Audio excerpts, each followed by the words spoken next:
How to right A botany record. మనం botany record రాసేటప్పుడు ఎలా రాయాలో చూద్దామండి. ఇది బాటనీ రికార్డ్ షీట్స్ అండి. దీంట్లో కూడా 2 టైప్స్ ఆఫ్ షీట్స్ ఉంటాయి. మనకి సర్టిఫికెట్ ఉంది, ఇలాగా బాటనీ రికార్డ్ అని ఉంటుంది. సర్టిఫికెట్, ఇండెక్స్ ఇవన్నీ ఉన్నాయండి. ఇవి తీసి పక్కన పెట్టేద్దాం. తర్వాత దీంట్లో ఒకటి బోర్డర్ కొట్టి మందంగా ఉంటాయి పేపర్స్, వీటిని రికార్డ్ షీట్స్ అంటారు. వీటిలలో మనం డయాగ్రామ్స్ అన్ని వేయాలి. చూడండి, దీంట్లో చివర్లో మనకి వైట్ వితౌట్ బార్డర్ షీట్స్ ఉంటాయండి. వీటిని ఇంటర్లిప్స్ అంటారు. వీటిలో మనం రైటింగ్ మ్యాటర్ రాయాలి. ఇప్పుడు ఎలా చేయాలో చూద్దాం. ముందు రికార్డ్ షీట్స్ తీసుకుందామండి. రికార్డ్ షీట్స్లో ఓపెన్ చేసి దీంట్లో ఫ్యామిలీ చూడండి, ఫ్యాబేసీ ఫ్యామిలీకి సంబంధించి డయాగ్రామ్స్ అన్నీ 4 ఇక్కడ డ్రా చేస్తామండి. ఫ్యాబేసీ ఫ్యామిలీకి సంబంధించి మీకు ఎగ్జాంపుల్ మీకు వరల్డ్ రికార్డ్ కూడా చూపిస్తా చూడండి ఒకసారి. ఫ్యాబేసీకి సంబంధించి డయాగ్రామ్స్ ఇలా డ్రా చేయాలి. ఇక్కడ ఈ 4 ఫ్యాబేసీకి సంబంధించిన డయాగ్రామ్స్ డ్రా చేసి దీంట్లో చూడండి, ఇక్కడ క్లాసిఫికేషన్ మనకి ఎక్కడ ఇచ్చారు, ఈ రైటింగ్ షీట్స్ వైపు ఇచ్చారు ఇక్కడ. కానీ ఇక్కడ కాదు, మనం రైటింగ్ షీట్స్లో కాకుండా దీంట్లోనే రాయాలి. వీళ్ళు చూడండి ఎట్లా రాశారు. ఇక్కడ చూడండి, ఇలా డయాగ్రామ్స్ వేసి ఇక్కడ ఈ రైట్ సైడ్ కార్నర్లో ఒక బోర్డర్ లా కొట్టి లైట్గా ఇక్కడ మనం క్లాసు, సబ్ క్లాసు, సిరీస్ ఇవన్నీ కూడా ఇక్కడ ఉన్న టేబుల్ మొత్తం కూడా ఇక్కడ మనం రాసేయాలన్నమాట. దీంట్లో రికార్డ్ షీట్స్లో ఇది రాసేస్తాం.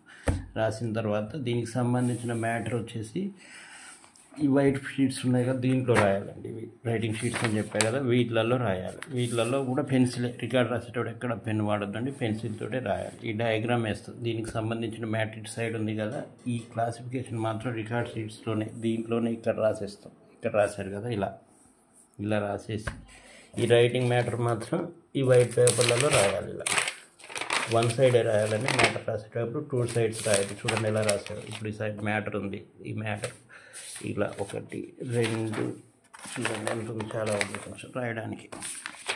ఫ్యాబేసీకి సంబంధించి మ్యాటర్ 1 పేజీ, 2 పేజెస్, 3 పేజెస్ ఉంది. 3 పేజెస్ సరే మనం 1 పేజీలు పట్టదు కాబట్టి 2 పేజెస్ కానీ 3 పేజెస్ కానీ 1 సైడే రాయాలండి. ఇక్కడ చూడండి ఎలా రాశారో, 1 సైడే రాశారు. ఇలా ఫ్యాబేసీ అని రాసేసారు. ఇలా 4 పేజెస్ పట్టాయి వీళ్ళకి. మీరు 3 పేజెస్ 2 పేజెస్లో అయితే ఓకే రాసేయచ్చు. కానీ పెన్సిల్తో రాయాలి, 1 సైడే రాయాలి. ఇట్లా ఫ్యాబేసీ అయిపోయింది. నెక్స్ట్ ఫ్యామిలీ అని సొలనేసి ఫ్యామిలీ కూడా అంతే అండి. సొలనేసి ఫ్యామిలీ తీసుకొని ఇక్కడ డయాగ్రామ్స్ వేసేస్తాం. ఈ డయాగ్రామ్స్ అనేది దీంట్లో వేస్తాం. దీంట్లో సొలనేసికి సంబంధించిన డయాగ్రామ్స్ అన్నీ వేస్తాం. వేసిన తర్వాత దీంట్లో రైట్ సైడ్ కార్నర్లో ఇక్కడ క్లాసిఫికేషన్ ఇచ్చాడు. క్లాసిఫికేషన్ వాళ్ళు ఇచ్చేప్పుడు రైటింగ్ వైపు ఇస్తారు. వెజిటేటివ్ క్యారెక్టర్స్ అని ఉన్నాయి కదా, రైటింగ్స్ వైపు ఇస్తారు. కానీ మనం మాత్రం రికార్డ్ షీట్స్లోనే రాయాలి. ఇక్కడ బోర్డర్ రికార్డ్లో చూడండి ఇట్లా రాశారు. ఇలా రైట్ సైడ్ కార్నర్లో బోర్డర్ కొట్టేసి దాంట్లో రాసేయాలన్నమాట. ఇలా 1 సైడే రాస్తాం, పెన్సిల్ తోటే రాస్తాం. మళ్ళీ దీనికి సంబంధించిన మ్యాటర్ కూడా సేమ్ అంతే, పెన్సిల్ తోటే 1 సైడే రాయాలండి. చూడండి ఎలా రాస్తాం. 1 సైడ్ ఇలా 1 సైడే రాయాలి. ఎన్ని పేజీలు పట్టినా 1 సైడే. ఈ రైటింగ్ షీట్స్ ఉన్నాయి, రికార్డ్ షీట్స్తో పాటు వస్తాయి. వైట్ షీట్స్ థిన్గా ఉంటాయి కొంచెం, వీటికి బార్డర్ కొట్టేసి వీటిలో రాసేయాలి.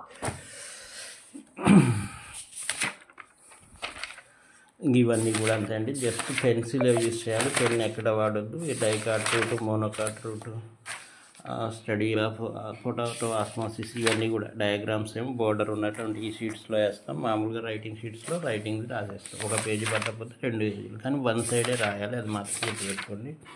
రికార్డు మొత్తంలో పెన్ ఎక్కడ వాడకూడదండి, జస్ట్ పెన్సిల్ తోటే రాయాలి. పెన్సిల్ మాత్రం వాడాలండి. ఇలా రాసేసిన తర్వాత అయిపోద్దండి. అయిపోయిన తర్వాత వీటిని ఇట్లా ఈ విధంగా పెట్టేసి మనం బైండింగ్ చేసేసుకోవాలి.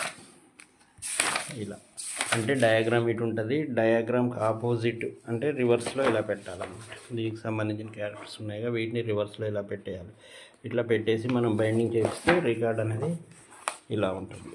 దీన్ని తీసేసి ఇట్లా చూస్తాం.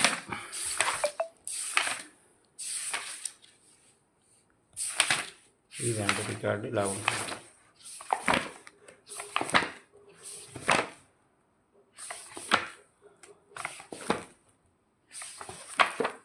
ఓకే, థ్యాంక్ యూ అండి. రికార్డ్ అనేది ఇలా కంప్లీట్ చేయాలి. రికార్డ్ అనేది ఇంప్రెషన్ అంటే రికార్డ్ 5 మార్క్స్ అంటారు, కానీ ఇంప్రెషన్ రికార్డ్ నీట్గా ఉంటే మార్క్స్ మంచి స్కోర్ చేయొచ్చు. ఎక్స్ట్రా కూడా ఇంప్రెస్ అవుతారు. కాబట్టి ఇలా రికార్డ్ మొత్తం కంప్లీట్ అయిపోతుందండి. థ్యాంక్ యూ ఫర్ వాచింగ్ అండి. ఇంకేమైనా రికార్డుకి సంబంధించి డౌట్స్ ఉంటే కామెంట్ సెక్షన్లో కామెంట్ చేయండి, నేను ఖచ్చితంగా మీకు రిప్లై ఇస్తాను. Thank you.